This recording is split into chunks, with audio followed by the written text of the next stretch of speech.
Warren Todd has a rare genetic disorder that means he can't walk, talk or feed himself. His grandparents look after the 15-year-old, but they forfeit 14% of their housing benefit because they have a spare bedroom. Today, appeal court judges ruled that's discrimination.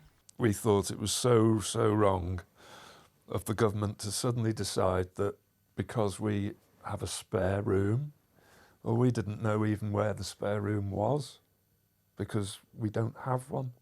It's not spare. Tax the rich, not the poor! The controversial policy dubbed the bedroom tax was introduced to encourage families in social housing to move to smaller properties and to cut the housing benefit bill by almost £500 million a year. 2 appeals were considered today. In Warren's case, an overnight carer regularly sleeps in the spare room, a valid exemption for a disabled adult but not for a child. That difference is unlawful, the judges decided.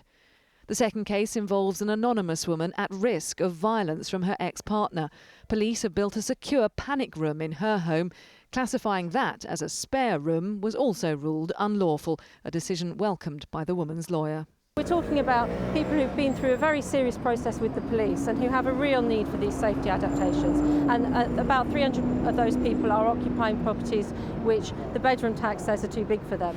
In its defence, the Department for Work and Pensions had argued that both claimants have successfully applied for special payments from their local council to make up for the housing benefit shortfall.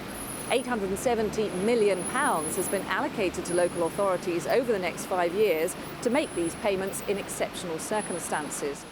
Ministers say they'll appeal to the Supreme Court, which is about to consider other test cases on the bedroom tax. These 2 cases today now join a raft of others that the Supreme Court is going to look at. And I think our question for government is, if we've now taken 3 years with time and money of often very vulnerable people having to go to court, why aren't we just dropping this policy? Charities say thousands of families like Warren's have been affected by the bedroom tax rules. The Supreme Court is expected to examine their concerns in March.